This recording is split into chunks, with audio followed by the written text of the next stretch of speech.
Hello everybody, welcome to my YouTube channel Homoeopathy Super Sessions by Dr. Jagos. Today we'll be doing the third part of logic. In this video, we'll be describing what is deductive logic. Now, deductive logic was introduced by Aristotle, who was a Greek philosopher. He was born in 384 BC at Stargria, Greece. He died in 322 BC on Eubeo Island, Greece.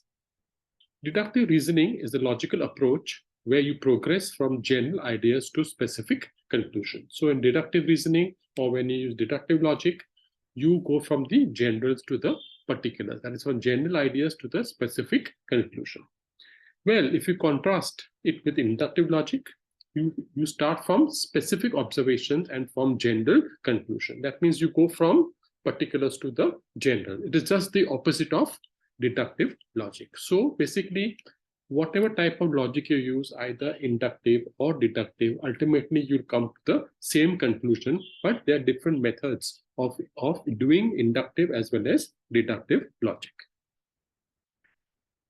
Well, during Hahnemann's time, there was a lot of speculation about the different systems of medicine. So as you all know, during Hahnemannian era, a number of systems of medicines were introduced by different people, and they were helpful, or rather, they thought they were helpful in treating the different diseases. There was a false belief that the different systems of medicine were effective in combating the disease. So why was the belief false? Because their thoughts or the system of medicine was based on false theories, hypotheses, or conjectures. Basically, nothing was proved, no experiments were done to say that this particular drug was useful in such and such a condition. So all the different systems of medicines were based on speculation or false theories or hypotheses or conjectures. Each system of medicine boasted that they were the best. So each system of medicine tried to prove that they were the best. So out of all the different systems of medicine, the antipathic or the enantiopathic system of medicine was in vogue during Hahnemann's time. The public in general were fooled about the effectiveness of the different systems of medicine. So ultimately, who was at loss? Naturally, the patients or the general public who were in a disease condition, they were fooled that each system of medicine was effective. Why was this so? Because the net result was that the disease never got cured. So ultimately, you have to cure the disease, but what happens in the different system of medicines? There was just temporary relief. Patient used to get relief, and again the symptoms used to come back. So they again go to the doctor, and the doctor again increases the dose. So each time they go back, the medicine dose is increased, and increased. And in this way, what will happen if you go on increasing the medicine dose? Naturally, there will be the side effects. So the original disease is at one side, and the side effects of the disease is at the other side. So both of them are intermingled with each other. So the patient becomes worse. Or the disease progressed more into the interior of the economy and targeted the vital organs. Or the disease went on progressing, and naturally, the vital organs started also getting affected, thus making the disease difficult to cure, or when the vital organs are affected, it is impossible to cure. Thus, in deductive logic, we go from the generals to the particulars. That means what are we doing? We are doing nothing but we are individualizing the case, or we are using the deductive logic. So in deductive logic, we go from general to particulars. In inductive logic, we go from particulars to generals. So let me give you an example so that it will become more clear for you to understand. Just to recap, in deductive logic, we go from generals to particulars. That is, we individualize the patient.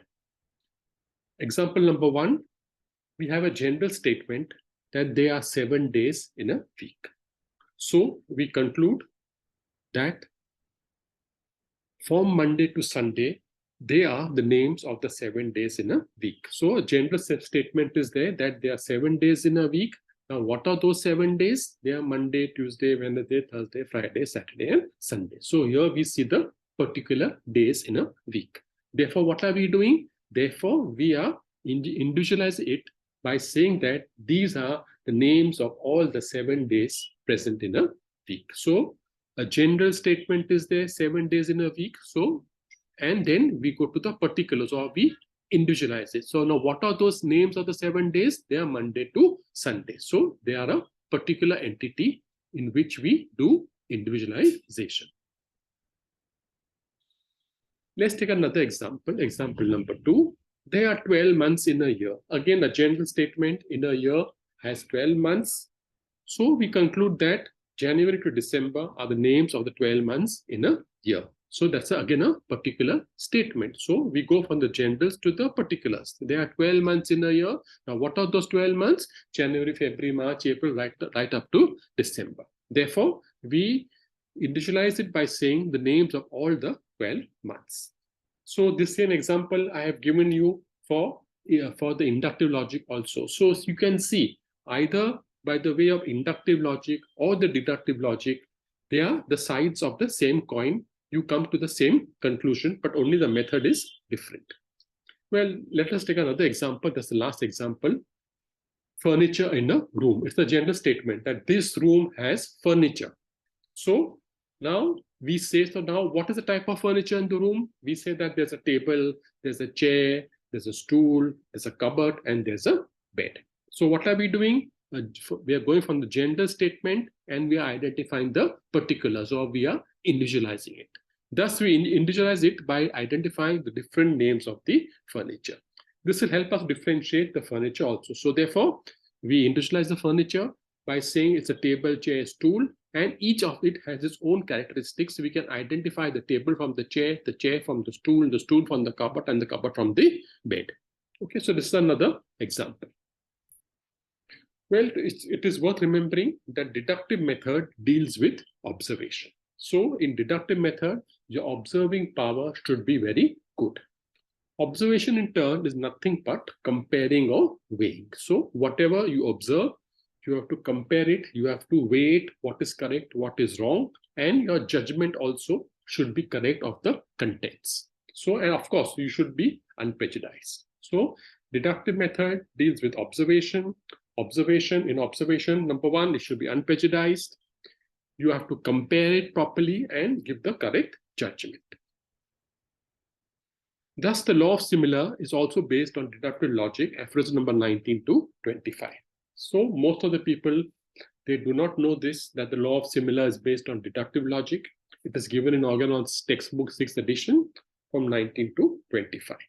Now, just to sum it up in short, I will tell you something about it. In aphorism number 19, it says disease is expressed by symptoms which depends upon susceptibility. Aphorism number 20, experience through experiment, that is drug proving. 21 aphorism states disease producing power is similar to disease curing power. Aphorism 22, don't speculate, experience will only prove. Aphorism number 23, pure experience and research will convince us. 25 aphorism, similar remedy alone cures. 25 aphorism, experience is the best teacher, a similar remedy alone cures. So out here, you are seeing, you are going from a general statement and you're coming down to a particular.